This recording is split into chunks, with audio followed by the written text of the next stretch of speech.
What's good, y'all? Welcome back to the channel. Double A Hef here with another video. So, oftentimes you brothers hear me talk about, you know, you can't be for the quote unquote black community if you're not for the quote unquote black man.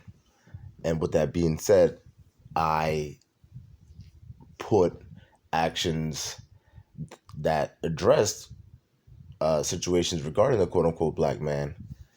I placed them higher on my list of relevancy. So, for instance, if someone has an idea to like help black women, is great and all, it's great, but it doesn't remedy the issue. It's not a root.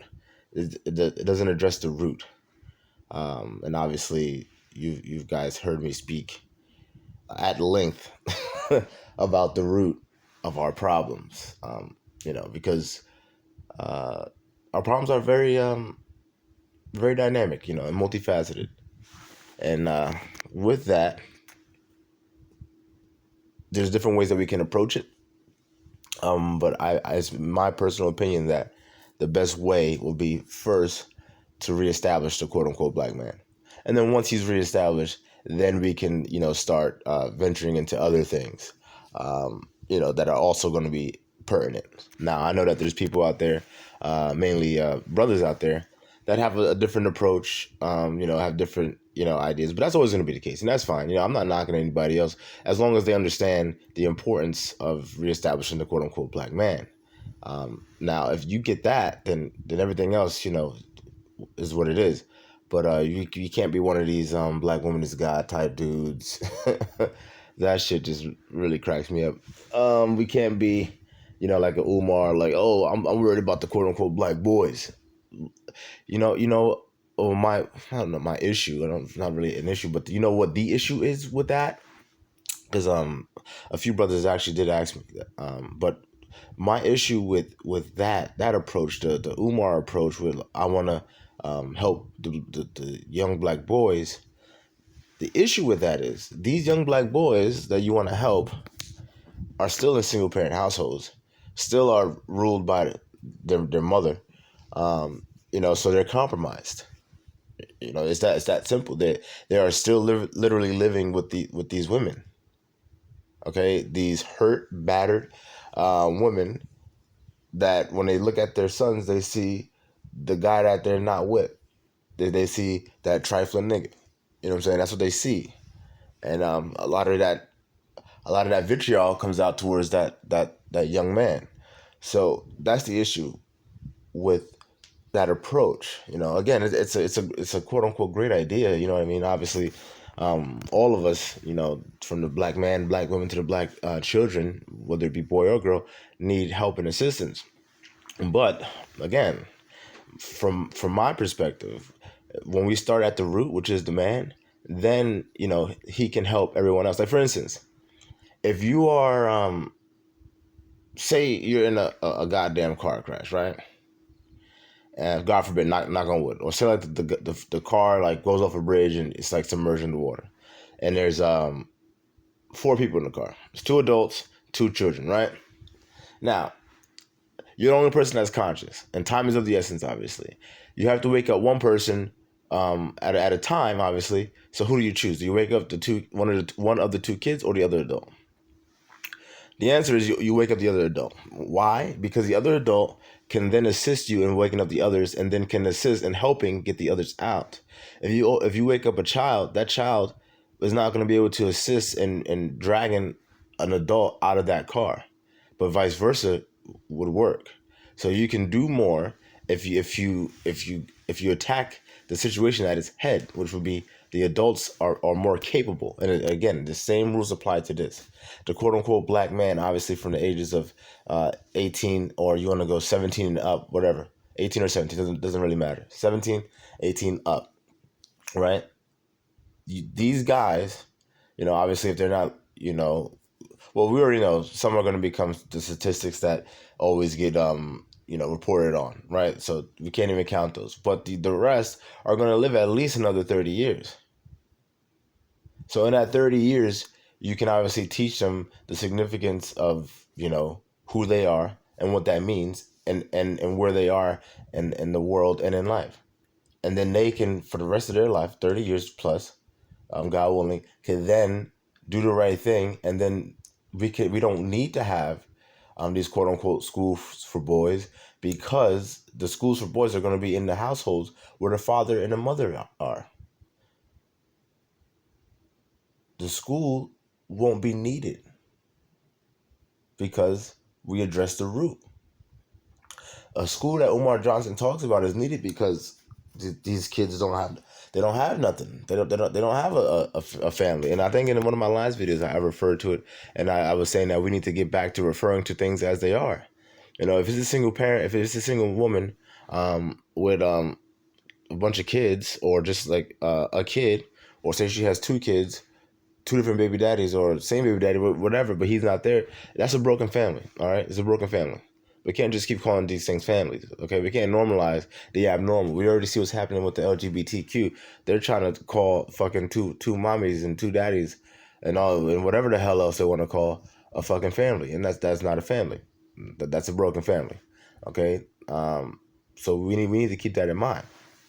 But anyway, I say all of that to say this: when it comes to the quote unquote black man and helping reinstate him, there's not many of a politician that has done anything, and in my lifetime, to help that situation at all. And obviously, as you know, we had the presidential election. Joe Biden was elected and stuff like that, and we had a whole bunch of the super wokes on one side, like clamoring for Joe Biden, mainly because they were saying that Trump was racist. And I've said this in videos in the past. Look, is President Trump racist? I personally don't know the man, so I personally don't know. If I were to guess, if there was a gun to my head and I were to guess whether he was racist or not only would I guess yes that he is racist, but I would also go as far to say that every president that's ever been in office has been racist. so it's not, it shouldn't be anything of a surprise, like, oh, I'm not going to vote for this guy because he's racist. Well, if that's the case, you wouldn't vote any year ever because most times there's two races running against each other, or people that can be perceived as racist running against each other. So again, in my lifetime, I have not seen any real substantial legislation that attempted to change any of that. And as you already know, in my opinion, something to help the black man is the best thing that we can have. So I'm going to play this because it's actually interesting to me that this was even covered in this episode of Judge Mathis, because Judge Mathis is definitely a left-leaning judge. He's probably a Luciferian. He's been on TV for mad long, so he's got to be into the occult in some way, shape, or form. But I'm just going to play this little part right here, and then I'll let you guys see. I had a little bit of history that led. Just wondering, Trump reduced mandatory sentencing, and some other. Yo, you heard Doyle? Doyle was like, wait, what? What? And Doyle was the person that adopted a quote unquote black child, for y'all who didn't know. But let me play this again. Wondering, Trump reduced mandatory sentencing, and some other relaxing of criminal laws that will reduce the prison population that was built up under Clinton. But that came from... And we know that black men make up the majority of people in prisons. Okay, especially on the ratio scale. All right, black men are the populace in prisons. So any legislation to be done to reduce the number of people in prison is going to affect quote unquote black men. Right? Yes. What that means is that more black men should be or could be in the homes more. All right. And obviously, this is something that Trump has done. It's been done. It's done already. And I've spoken about it before, and obviously I have friends and family that are, I remember, oh, you're not going to vote. You're going to vote. All of this. Look, man, I said it once. I'll say it again because I don't think I've said it in a while. So for all the new listeners, all the new subscribers, look, quote unquote black people. Actually, I did do a video. It's called "Should Black People Vote?" I think. Look, we don't have any control. We don't have any power. So because of that, we need to gain some control of ourselves, create some power, and then we can hold people accountable. That's when you fucking vote. When you can hold people accountable. You don't vote when you can't hold people accountable. A whole bunch of black people ran out and voted for Joe Biden and got what to show for it. What? I know, yesterday the nigga signed the Juneteenth shit, making it a federal holiday. Ooh, whoop de fucking do. Whoop de fucking do. Celebrating Juneteenth. Now, look, I'll say, like I said about the July 4th video. Look, it's a federal holiday. If you're off on it, obviously, do what you want to do. Spend it with your goddamn family and, like every other goddamn holiday. But you got to understand something. This ain't, one, it's not a real holiday. And two, it's just another way of re-indoctrination. That's all it is, man. All it is. All it is. All it is, man. You were a slave, now you're not. But don't forget you were a slave, though. Oh, man. So, look, any type of legislation that is done to impact the prison system, obviously it's going to impact quote-unquote black men. And that is a great thing. And Biden didn't do anything like that since he's been in office now. He hasn't done anything like that when he was in office as vice president for 8 years. Obama didn't do anything like that. Like, he was in office for 8 years. So, I'm not sitting here trying to freaking champion for Trump.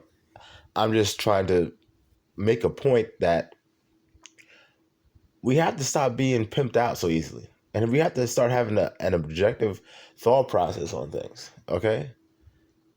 And again, we don't have any power to hold Trump accountable, save quote-unquote blacks who have voted for Trump.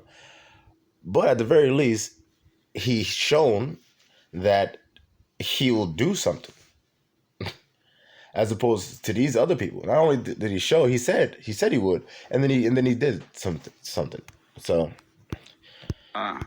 relaxing of criminal laws that will reduce the prison population that was built up under Clinton.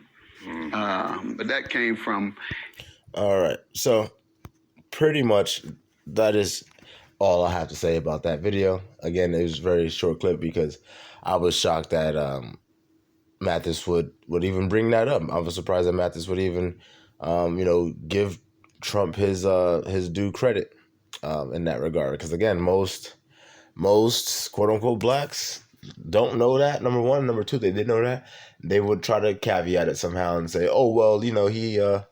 Well, actually, you know what? Judge Mathis does do that. Hold on, let me play the rest. Is son-in-law, Jared Kushner. We are appreciative of you addressing one of the biggest issues in the African-American community, and that being the justice system. Yes, you are correct. That is one of the biggest ones. Well, actually, the biggest is the black man not being the head.